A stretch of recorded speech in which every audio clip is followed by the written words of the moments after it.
رائے صاحب بہت شکریہ. سب سوال میرا آپ سے یہ ہے کہ آج پارلیمنٹ ہاؤس میں اپوزیشن جماعتوں کا ایک بڑا اجلاس ہوا ہے اور جو پچھلا اجلاس تھا اس میں آپ بھی شریک تھے. آپ کو کیا امید ہے کہ کیا یہ اجلاس بھی اپنے آبجیکٹیوز حاصل کرنے میں کامیاب ہو جائے گا؟ کیونکہ پہلے تو مولانا فضل الرحمان کی سربراہی میں اپوزیشن اتحاد جو ہے اس نے تحریک عدم اعتماد کے ذریعے عمران خان صاحب کی حکومت کو گرا دیا تھا. تو کیا اب آپ نے صرف شہباز شریف کی حکومت کو گرانا ہے یا اس کے علاوہ بھی کوئی آبجیکٹیو ہے؟ جی بہت شکریہ حامد میر صاحب. دیکھیں ہماری جو اس دن نشست ہوئی مولانا فضل الرحمان صاحب کی رہائش گاہ پہ، اس میں جو گفتگو ہوئی، جن چیزوں پر اتفاق رائے ہوا، وہ اصول کی سطح کی چیزیں ہیں. ہم سب نے یہ اقرار کیا، یہ مانا کہ پچھلے 4 سال سے جو کچھ اس ملک کے ساتھ ہوا ہے وہ ہرگز وہ نہیں ہے جس کی کسی کو بھی تمنا تھی یا خواہش تھی یا توقع تھی. یہ ملک ایک گہری کھائی میں جا گرا ہے، قانون کے حوالے سے، رول آف لاء کے حوالے سے، آئین کے حوالے سے، شرافت کے حوالے سے. تو اس سطح پہ اگر کوئی ہمارے ساتھ چلنا چاہتا ہے، وہ کہتا ہے کہ ہم وہاں نہیں آئے جہاں شاید 4 سال پہلے ان کو کوئی توقع تھی، وہ توقع پوری نہیں ہوئی یا توقع شاید بے بنیاد تھی، جو بھی وجہ تھی، ہم قیدی نہیں ہیں. ہم نے آج کی جو معروضی صورتحال ہے اس کو دیکھنا ہے، اور اس صورتحال میں جو ہمارے ساتھ اصول کی سطح پہ چلنا چاہے وہ چل سکتا ہے. ہم کیوں کسی کو اپنے سے دور کریں؟ تو ہم آج یہ کہتے ہیں کہ اس ملک کا جو وفاقی نظام ہے اس کو ٹھیس مت پہنچاؤ. جو گفتگو ہو رہی ہے، جس پیرائے میں گفتگو ہو رہی ہے پورے نظام کو بدلنے کے حوالے سے، وہ انتہائی خطرناک ہے. ہم نے سب کے ساتھ بیٹھنا ہے، سب کو لے کر چلنا ہے. جو فارم 47 اسمبلیاں ہیں ان کو یہ استحقاق حاصل نہیں ہے کہ اس ملک کی ساخت کو تبدیل کریں، نظامی حکومت کو تبدیل کریں.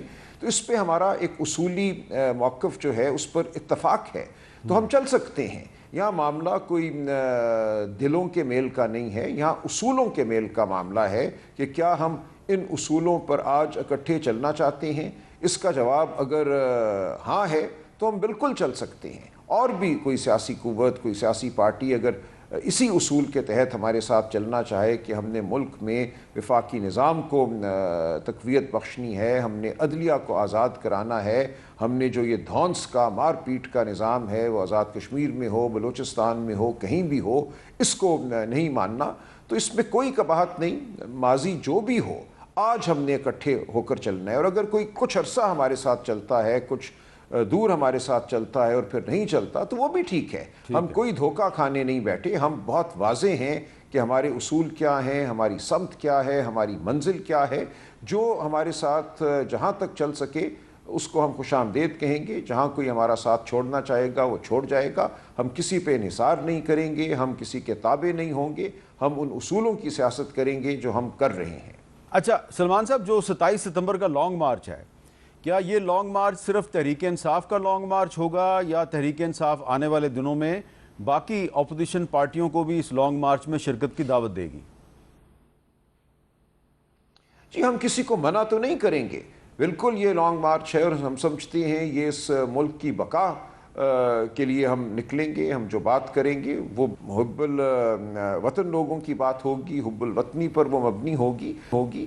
جو ہمارے ساتھ چلنا چاہے وہ چل سکتا ہے، لیکن اس کا فیصلہ بہرحال ایک ہمارے جو پارٹی کے ادارے ہیں اس سطح پہ ہوگا. کور کمیٹی ہے، پولیٹیکل کمیٹی ہے.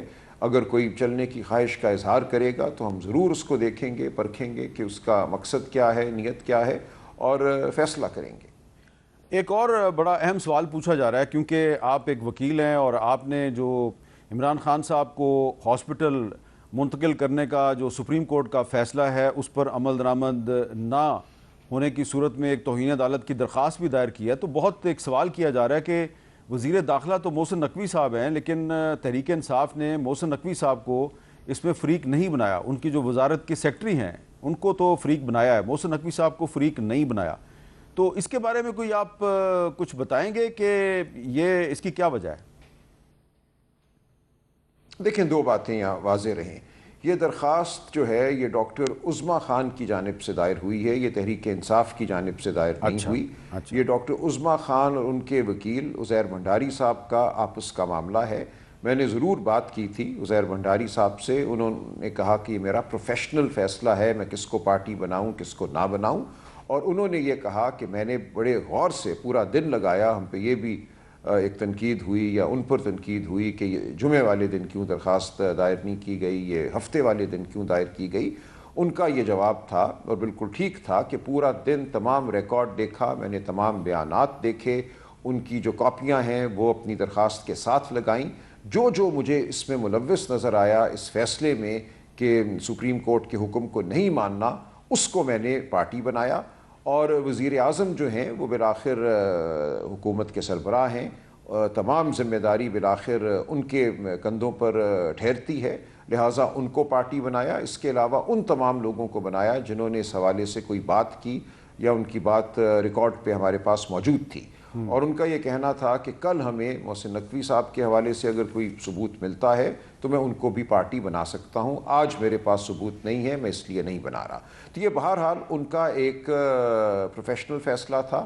کچھ باتیں میں نے ان تک پہنچائی, ہمارے کچھ لیڈران کے کچھ خدشات تھے, کچھ ان کی خواہشات تھیں کہ فلاں کو بنائیں فلاں کو نہ بنائیں. انہوں نے جواب میں کہا کہ یہ میرا اور ڈاکٹر عظمیٰ کا معاملہ ہے, آپ کی پارٹی کا اس سے کوئی تعلق نہیں ہے. ڈاکٹر عظمیٰ اگر مجھے کہیں گی کہ یہ بنانا ہے اس شخص کو اور اس شخص کو نہیں بنانا تو وہ دوسری بات ہے, لیکن اگر وہ مجھے کھلی ثوابدید دیتی ہیں تو میں اپنی پروفیشنل رائے کے مطابق اس پٹیشن کو تیار کروں گا.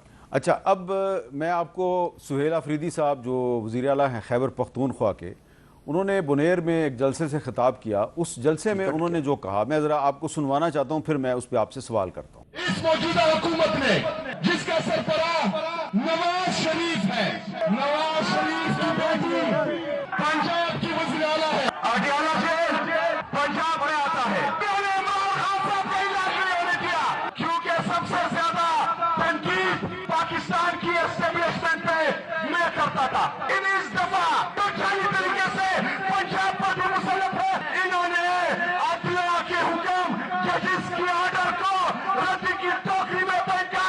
سلمان صاحب, سہیل آفریدی صاحب بھی یہ کہہ رہے ہیں کہ میں پہلے پاکستان کی اسٹیبلشمنٹ پہ بڑی تنقید کرتا تھا, میں ابھی بھی کرتا ہوں, لیکن اس دفعہ جو سپریم کورٹ کا فیصلہ ہے اس پر عمل درآمد نہ کرنے کی ذمہ دار پنجاب کی وزیر اعلیٰ مریم نواز اور وزیر اعظم شہباز شریف ہیں. تو اس کا مطلب یہ نہیں نکلتا کہ سہیل آفریدی صاحب کا موقف اور ڈاکٹر عظمیٰ کا موقف کافی قریب ہے؟ دیکھیے, جو حقائق ہیں یا وہ حقائق جن کو ہم عدالت میں ثابت کر سکتے ہیں انہی کی بنیاد پہ درخواست دینی ہوتی ہے نا. کسی خدشے یا مفروضے کی بنیاد پہ یا یہ کہ ہمیں اصل حقیقت پتہ ہے اس بنیاد پہ آپ درخواست دائر نہیں کرتے. آپ وہ درخواست دائر کرتے ہیں جس کے ساتھ آپ ثبوت مہیا کر سکیں اور عدالت میں جس بات کو آپ ثابت کر سکیں. تو قانونی طور پہ اڈیالہ جیل جو ہے وہ پنجاب حکومت کے زیر انتظام ہے, وہ پنجاب کی زمین پر واقع ہے. تو بالکل پنجاب کے جو ذمہ دار عہدیداران ہیں ان کا ایک فرض بنتا تھا کہ وہ سپریم کورٹ کے حکم کے تحت خان صاحب کو اڈیالہ جیل سے شفا انٹرنیشنل بھیجیں. لیکن شفا انٹرنیشنل جو ہے وہ اسلام آباد میں واقع ہے. تو اس حد تک وفاقی حکومت کے وہ لوگ جو زمین پر اس وقت موجود تھے اور جن کے احکامات کے تحت خان صاحب کو شفا کی بجائے پمز لے جایا گیا, وہ تمام ذمہ دار ہیں. اس کے علاوہ اگر کسی اور کا کوئی رول سامنے آتا ہے تو ان کو بھی مجھے یقین ہے بھنڈاری صاحب پارٹی بنائیں گے. اچھا,